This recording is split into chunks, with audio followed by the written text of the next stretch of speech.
Então a gente vai iniciar com a parte, como eu falei, de calorimetria. E aí a gente vai ver algumas curiosidades que acontecem durante o nosso dia a dia e às vezes a gente para assim e não entende o porquê aquele fenômeno está acontecendo. Porque durante o dia é tão quente no deserto, mas à noite está frio. Vocês já pararam para pensar nisso? Tem a ver com a questão de troca de calor, com a questão de temperaturas ali que estão sendo variadas referente ao dia e referente à noite. Isso ocorre devido que quando está o sol, manhã, existe uma troca de calor referente à superfície do deserto.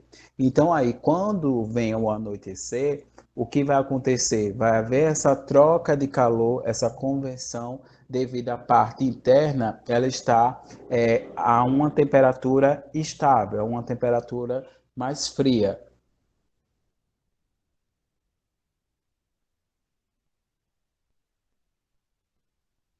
E aí tem outra questão colocada, porque durante o dia, quando estamos na praia, percebemos que o vento sopra da água para a areia, mas à noite esse sentido é inverso. Isso se refere à questão de também troca de calor. Como amanhã existe uma maior temperatura quente, então os gases estão mais espalhados e isso faz com que o vento venha da água para a areia, a gente sente a areia nos nossos olhos. Com a baixa da temperatura, essas partículas estão mais densas e faz com que ocorra o processo inverso, devido à água estar um pouco mais quente. E se você observar durante a noite, quem entrou numa noite percebe que a água do mar ela está mais morna devido a essa troca de calor, certo? Boa tarde, pessoal que está entrando agora. Eu estou iniciando a aula.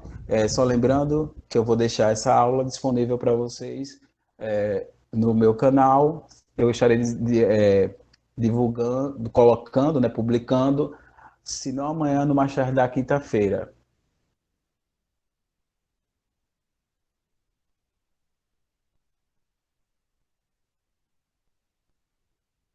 Boa tarde para quem entrou agora.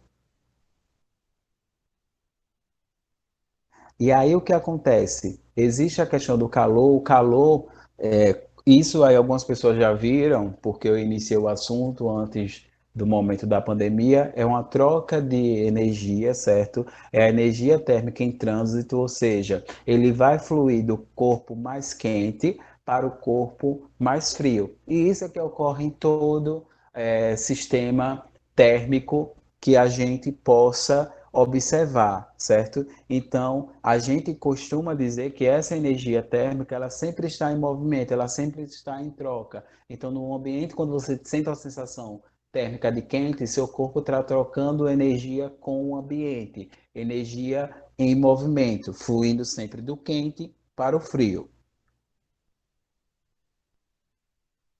E esse fluir, ele flui de forma espontânea, certo? E aí a gente pode colocar também do corpo de maior temperatura para o corpo de menor temperatura.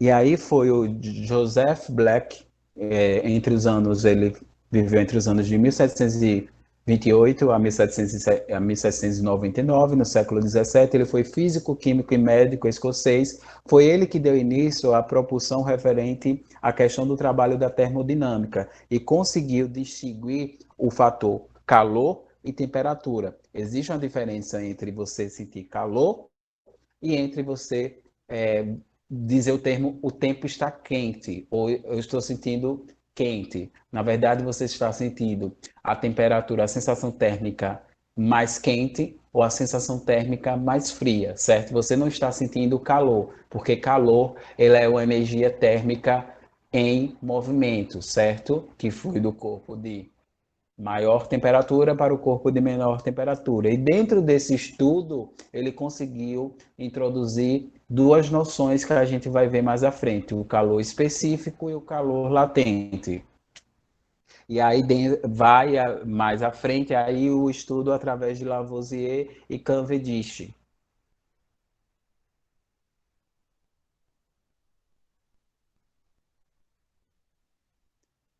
Ele conseguiu verificar isso e a gente sempre coloca, eu gosto de sempre colocar, que tudo que é descrito, desenvolvido manualmente é feito experimentação. Então ele não, do nada ele disse, olha, temperatura ela é o grau de agitação das partículas, ela mede o grau de agitação das partículas. Calor é uma energia térmica em trânsito, em movimento. Não foi do nada que ele desenvolveu isso. Para que ele considerasse conceituasse esses fatores, ele teve que fazer a experimentação. E aí sim, comprovar, demonstrar aquilo que ele havia colocado no papel. Então você tem agora a noção dos dois tipos de calor que existe, o calor sensível e o calor latente. Calor sensível vem de sensibilidade, ou seja, ele vai variar a temperatura sem que mude o estado físico da matéria. Ou seja, você tem um calor sensível, dependendo da temperatura que esteja aí no momento das suas casas, você sente um calor sensível, porque você está variando sua temperatura com o ambiente sem mudar seu estado físico, sem você derreter, né, sua pele, né? Você não deixa de ter essa fisionomia que você possui. Então, isso é calor sensível. E a gente calcula essa quantidade de calor através da seguinte equação: quantidade de calor ela vai ser igual à massa da substância vezes o calor específico que ela possui, cada substância possui um calor específico, e isso é tabelado, vezes a variação da temperatura, certo? E aí é colocado termo por termo separadamente. Então, o exemplo é, quando você coloca uma panela para ser aquecida, a panela ela derrete? Não. Ela só varia a sua temperatura, fazendo com que o líquido que esteja dentro dela aumente a agitação das suas partículas, borbulhando, chegando a borbulhar. No caso da água ou de qualquer substância líquida. Tranquilo até aí, pessoal?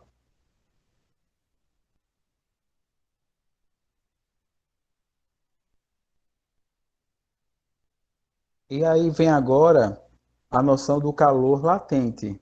Calor latente é quando você fornece a uma substância, você cede ou retira temperatura dela, fazendo com que haja mudança da sua fase. O que é mudança da sua fase? No caso, mudança do seu estado físico.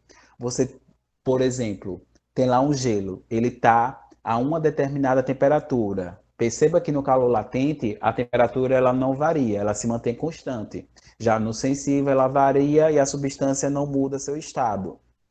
Quando você tem a temperatura constante aplicada ali no gelo, ele vai mudar seu estado físico.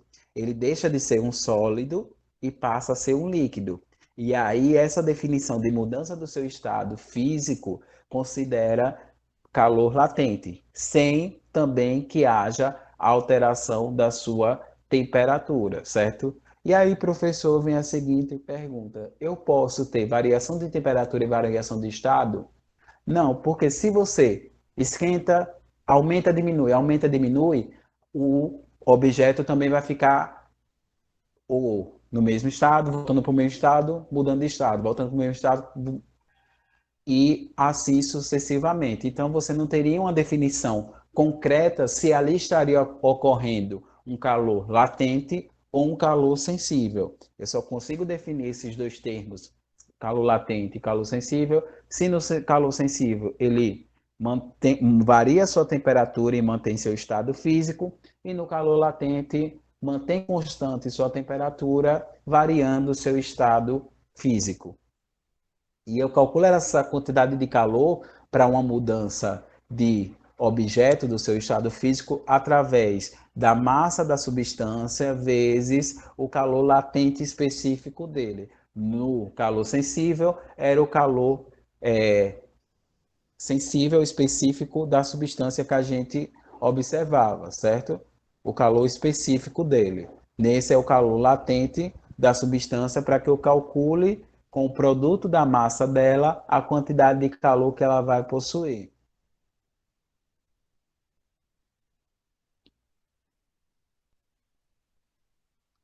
E aí, vamos lá, unidade de medida de calor. Para que eu faça a aferição, a medida de calor, eu vou usar como medida internacional o Joule, no Sistema Internacional de Medidas, que é usado para medir energia. Porém, calor, numa linguagem calórica, você tem que uma caloria, certo, é que corresponde a 4,18 joules de energia. Então, você tem calórico, que vem de caloria, que é uma conversão da energia da energia que é envolvida ali referente à variação da temperatura do objeto, que tem como no sistema internacional a aferição em joules.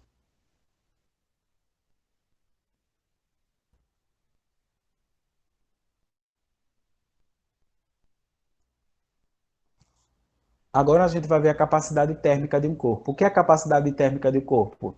Ou seja, é quanto de variação de temperatura vai ser necessária para que esse corpo varie 1 grau Celsius da sua temperatura inicial.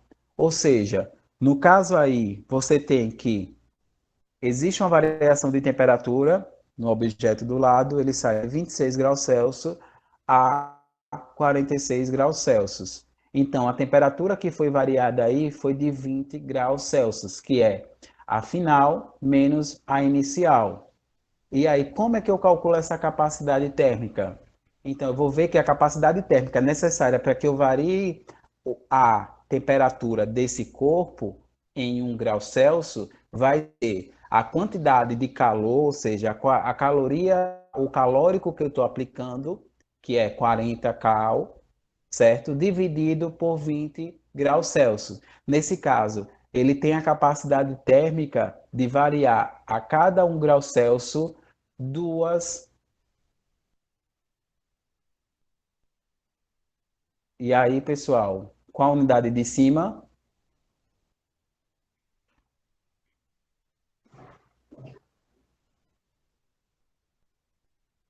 eu estou parando assim para ver se vocês estão prestando atenção, certo? Qual a unidade de cima? Calorias por grau Celsius, certo? Então, a capacidade térmica desse corpo é 2 calorias por grau Celsius. A cada 2 calorias por grau Celsius, ele varia 1 grau Celsius. Então, se ele variou 20, você multiplica 20 por 2, você chega à quantidade de calor dele, porque vai chegar a 40 calórico, variando a cada 1 grau Celsius. A cada 1 grau Celsius, ele tem 2 calorias por Celsius.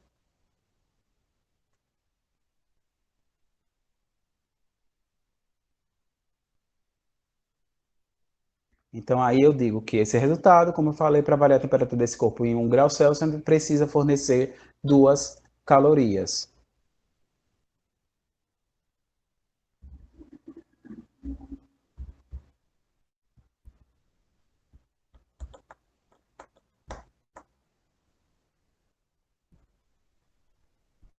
E aí, no calor específico, como é que eu faço isso?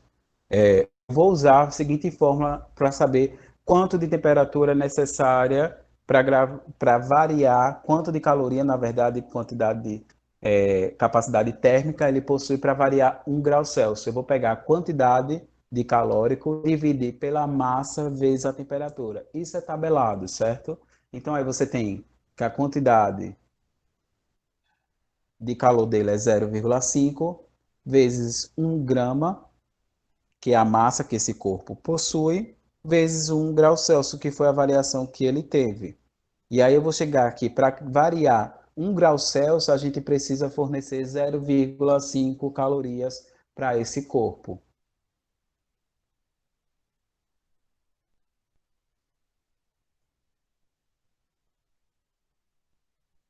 E aí chegamos à equação fundamental da calorimetria.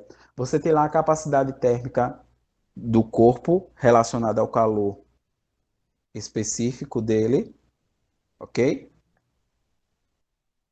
E aí, eu vou calcular essa quantidade de calor sensível sendo o produto da massa da substância vezes a capacidade dele, da capacidade do calor sensível dele, do Czinho, vezes a variação de temperatura. E aí o que é que vai acontecer? Se eu substituir esse C por essa equação daqui,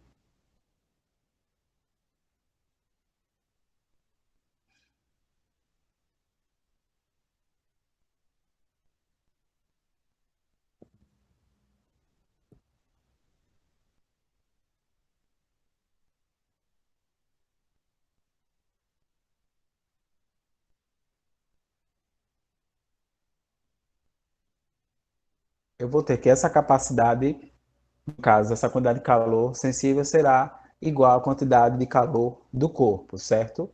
Porque eu vou ter aqui, ó, Q sobre M vezes delta T. Esses dois vão se anular e vai sobrar aqui a quantidade de calor sensível, ela é igual à quantidade de calor do corpo que ele possui. Porém, nunca, geralmente não é dado de forma direta, vocês devem utilizar o cálculo para encontrar essa quantidade de calor sensível do corpo. E aí é colocada a massa do corpo, o calor específico dele e a variação de temperatura. Dúvidas até aí?